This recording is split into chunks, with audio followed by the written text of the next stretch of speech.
මස්මාළු මෙහෙමයි බුදුරජාණන් වහන්සේ මහත්තයෝ දැන් අපේ පෞද්ගලික මතයක් අපිට ධර්මයේ ප්‍රකාශ කරන්න බෑ. තේරුණාද? මට කවුරු හරි දානයක් පූජා කරනවා නම් මං කැමතියි ඒක නිර්මාංශව දෙනවා නම්. තේරුණාද? මොකද මස්මාළු කෑම නිසා ශරීරයේ ලෙඩ රෝග හැදෙනවා යම් යම් ප්‍රශ්න ගැටලුත් පවතිනවා. නමුත් මහත්තයෝ බුදුරජාණන් වහන්සේ කියපු ධර්මයයි අපි දේශනා කරන්න ඕන. දෙන්න බුදුරජාණන් වහන්සේ කියන්නේ මහත්තයෝ හුදු පින කියන තැන අපිව නතර කරන්න ආපු ශාස්ත්‍රුන් වහන්සේ කෙනෙක් නෙමෙයි. පින කියන තැන දේශනා කරන්න ක්‍රිස්තුස් වහන්සේ ඉන්නවා, අල්ලාහ්තුමා ඉන්නවා, ඒගොල්ලෝ පින ගැන දේශනා කරනවා. බුදුරජාණන් වහන්සේ සාරා සංඛ කල්ප ලක්ෂ ගාණක් පාරමීදම් පුරාගෙන ඉන්නේ මේ හුදු පින කියන තැන අපිව නතර කරලා තියන්න නෙමෙයි. තේරෙනවද? ඒතකොට සත්ව සංඥාව කෙරෙහි සත්වයා කෙරෙහි අපි ඒ කරුණාව සකස් කරගත්තොත් පින කියන කාරණේ තියෙනවා. කිසි ප්‍රශ්නයක් නැහැ. නමුත් බුදුරජාණන් වහන්සේ සාරා සංඛ කල්ප ලක්ෂ ගාණක් පෙරම් පුරන්නේ පින කියන තැන අපිව නවත්තන්න නෙමෙයි මාත්‍යෝ. මේ පින කියන සංස්කාරයත් විනිවිද දකිමින් තේරෙනවද? අපිට විදර්ශනා නුවණ සකස් කරගන්නයි බුදුරජාණන් වහන්සේ අපිට පාර කියන්නේ. එතනදී බුදුරජාණන් වහන්සේ කොතනකවත් කියන්නේ නැහැ මස්මාළු කන්න කියලා බුදුරජාණන් වහන්සේ අපිට කියන්නේ නැහැ. මස්මාළු කන්න එපා කියලාත් බුදුරජාණන් වහන්සේ කියන්නේ නැහැ. කැමති කෙනෙක් කන්න, අකමැති කෙනෙක් නොකන් ඉන්න. කැමති කෙනෙක් ස්වාමින් වහන්සේලාට මස්මාළු පූජා කරන්න, අකමැති කෙනෙක් පූජා නොකර ඉන්න. කිසිම ස්වාමින් වහන්සේට මට මස්මාළු ඕනේ කියලා කටින් ඉල්ලන්න බෑ. එහෙම ඉල්ලනවා නම් ඒක ස්වාමින් වහන්සේගේ දුර්වලතාවයක්, බුදුරජාණන් වහන්සේගේ ප්‍රශ්නයක් නෙමෙයි. එහෙමනම් මහත්තයෝ අපි මේ ධර්මතාවය තුලින් බුදුරජාණන් වහන්සේ අපිව පින කියන තැන කොටු කරන්න නෙමෙයි හදන්නේ, විදර්ශනා ප්‍රඥාව කියන කාරණේ ඇති කරන්නයි. මම දැන් මෙතන දානේ වළඳනවා. වළඳන වෙලාවේ දැන් මෙතන මාළු කෑල්ලක් තියෙනවා. මහත්තයා නිර්මාංශ කෙනෙක්. මහත්තයා මට ඇවිල්ලා කියනවා හාමුදුරනේ හාමුදුරුවෝ වරදක්නේ කරන්නේ. මේ මස් මාංශ හාමුදුරුවෝ වළඳනවානේ කියලා. එතකොට මං කියනවා මහත්තයෝ මෙතන මැරිච්ච සතෙක් නැහැ. මේ මාළුවා මේ වෙලාවේ දෙවියෙක් වෙලා ඉපදිලා ඉන්න පුළුවන්. මේ මාළුවා මේ වෙලාවේ මිනිස්සෙක් වෙලා ඉපදිලා ඉන්න පුළුවන්. මේ මාළුවා මේ වෙලාවේ මාළුවෙක් වෙලා ඉපදිලා ඉන්න පුළුවන්. එහෙනම් මාත්‍යෝ අපි මේ රණ්ඩු වෙන්නේ කොහේ හරි ඉපදිලා ඉන්න සතෙක් වෙනුවෙන්. මේ සතා මේ වෙලාවේ කොහේ හරි ඉපදිලා ඉන්නේ. තේරුණාද? එතකොට මහත්තයා ඊළඟට අහනවා නෑ හාමුදුරනේ. මෙතන දැලකට අවුවෙලා මැරිච්ච මාළුවෙක් ඉන්නවනේ.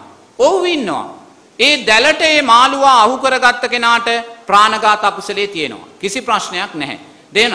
නමුත් ඒ මාළුවා දැලට අහුනේ එයාගේ සංස්කාරයන් නිසායි මාත්‍යෝ. සමහර දරුවෝ ඉන්නවා මව් කුසේදීම මැරෙනවා. සමහර දරුවෝ ඉන්නවා ඉපදෙන්නේ යන මොහොතේදී මැරෙනවා. සමහර දරුවෝ ඉන්නවා අවුරුද්දක් දෙකක් තුනක් හතරක් පහක් ගිහිල්ලා මැරෙනවා. ඒ දරුවාගේ සංස්කාර. නැතුව දොස්තර මහත්තයාගේ වරදවත් රෝහලේ වරදවත් ඒ යාගේ සංස්කාර මාත්‍යෝ. ඒ වගේ මාළුවා දැලට අහුනේ එයාගේ සංස්කාරයක් නිසා. එයා ඒ වෙලාවේ මැරෙන්න තිබ්බ මාත්‍යෝ. එයා දැලට අහුනේ නැත්තම් ලොකු මාළුවෙක් එයාව ගිලලා මරද දාන්න පුළුවන්. මුහුද නැද්ද අවුරුදු 25ක් ජීවත් වෙන මාළු? මුහුද නැද්ද අවුරුදු 50ක් ජීවත් වෙන මාළු? මුහුද නැද්ද අවුරුදු 100ක් ජීවත් වෙන මාළු? ඒ කොහොමද ඒගොල්ලන්ට දීර්ඝායුෂ ලැබුණේ? ඒගොල්ලන්ගේ සංස්කාර මාත්‍යෝ. සමහර දරුවෙක් අවුරුදු 5න් මැරෙනකොට සමහර මහත්තයෙක් අවුරුදු 100ක් ජීවත් වෙනවා. ඒ දෙදෙනාගේ සංස්කාර. බුදුරජාණන් වහන්සේ මේ ලෝකයේ දේශනා කරන්නේ සංස්කාරයන්ට යටත් කරලා මාත්‍යෝ. එතකොට මේ මාළුවෙක් වෙලා කුකුලෙක් වෙලා හරකෙක් වෙලා එළුවෙක් වෙලා ඉපදෙන්නේ කවුද? පෙර ජීවිතේ සත්වඝාතකෙක්මයි. දැන් අර පිටකොටුවේ තොගේට කුකුල් මස් වෙළඳන් කරන කඩේ තියෙනවා. එතන කුකුල මරණ මිනිස්සයා මාත්‍යෝ දවසට කුකුල්ලු 1000ක් 2000ක් මරනවා. ඒ මහත්තයා මැරිලා දිව්‍ය ලෝකෙක ඉපදෙයිද? මනුස්ස ලෝකෙක ඉපදෙයිද? කුකුලෙක් වෙලාමයි ඉපදෙන්නේ. ඇයි කුකුලෙක් වෙලා ඉපදෙන්නේ? එයා කුකුල්ලු මැරුවා වගේම මෙයා මැරුම් කන්නයි මාත්‍යෝ. එතකොට ඒ සත්වඝාතකයා කුසල් විපාකේ නිසා කුකුලෙක් වෙලා ඉපදෙද්දී මහත්තයාට පුළුවන් ද ඒ කුකුලව ගලව ගන්න? පුළුවන්ද? එයා ඒ අකුසලයක් විපාක මාත්‍ය. ඒතර බුදුරජාණන් වහන්සේ උතන තමයි අපිට මතු කරලා දෙන්නේ.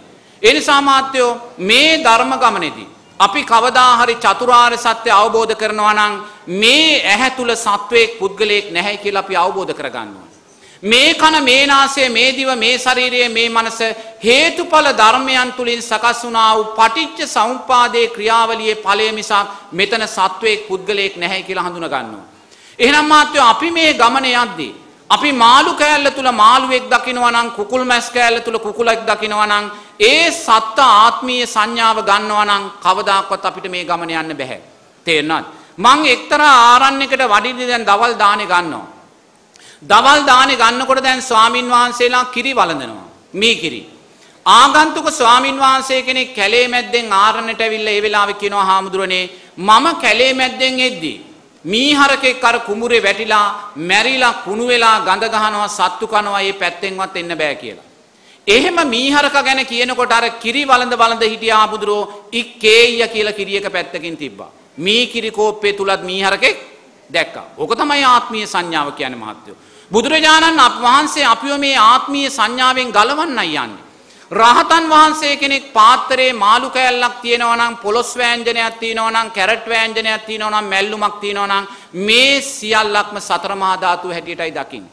එයා මාළු කෑල්ල තුල මාළුවෙක් දකින්නේ නැහැ. දකිනවා නම් එයා තම රහත් භාවයටපත් වෙලා නැහැ. ඒ නිසා මාත්‍යෝ ප්‍රශ්නේ තියෙන්නේ මාළු කෑල්ල තුලවත් පොලොස් වෑංජනේ තුලවත් පරිප්පු වෑංජනේ තුලවත් නෙමෙයි. තේරුණාද? ප්‍රශ්නේ තියෙන්නේ ඒවා කෙරෙහි අපි ඇති කරගන්නා වූ තෘෂ්ණාව තුලයි. මාළු කෑල්ල තුලවත් මස් කෑල්ල තුලවත් තෘෂ්ණාව නැහැ. පොලොස් වෑංජනේ තුලවත් පරිප්පු වෑංජනේ තුලවත් තෘෂ්ණාව නැහැ. තෘෂ්ණාව තියෙන්නේ මේවා කෙරෙහි අපි තුලයි අපි තෘෂ්ණාව ඇති කරගන්නේ. එහෙනම් මාළු කෑල්ල කෙරෙහි තෘෂ්ණාවෙන් බැහැර වෙලා පොලොස් වෑංජනේ කෙරෙහි තෘෂ්ණාව ඇති කරගත්තොත් එතනක් තියෙන තෘෂ්ණාවයි මහත්යෝ. ඒකයි බුදුරජාන් වහන්සේ නමුත් පින කියන තැනදී හරි. සත්ව කරුණාව සකස් කරගෙන ඒව කළොත් පින ලැබෙනවා. නමුත් සම්මා සම්බුද්ධ ශාසන ලක්ෂ ගානයක් ওই පින නිසා අපි අහිමි කරගෙන තියෙනවා පින. අපි මේ පින කියන කාරණේ විදර්ශනා නුවණින් දැකලා නැහැ. ඒ නිසා බුදුරජාණන් වහන්සේ නමක් පහළ වෙන්නේ මෙන්න මේ හුදු පින කියන කාරණේ ඉක්මෝලා ගිහිල්ලා පින කියන්නේ සංස්කාරයක් සංස්කාරයන්ගේ ස්වභාවය අනිත්‍යයි කියන විදර්ශනා නුවණ ඇති කරගන්න. හෙට මේ ලෝකේ පාලකෙක් පහළ වෙලා නිර්මාංශ පාලකෙක් නීතියක් ගේනවා හෙට ඉඳන් කිසිම මාළුවෙක් මරන්න බෑ කිසිම හරකෙක් එළුවෙක් කුකුලෙක් මරන්න බෑ කියලා. අවුරුද්දක් යනකොට මහත්තයෝ සත්ව ගහණය මනුස්ස ගහණය ඉක්මෝලා ගිහිල්ලා විස බීජ පැතිරිලා මේ මුළු මනුස්ස ගහණයම නැති වෙලා යනවා මහත්තයෝ. එහෙනම් ඒක ලෝකේ කවදාකවත් වෙන්න බෑ.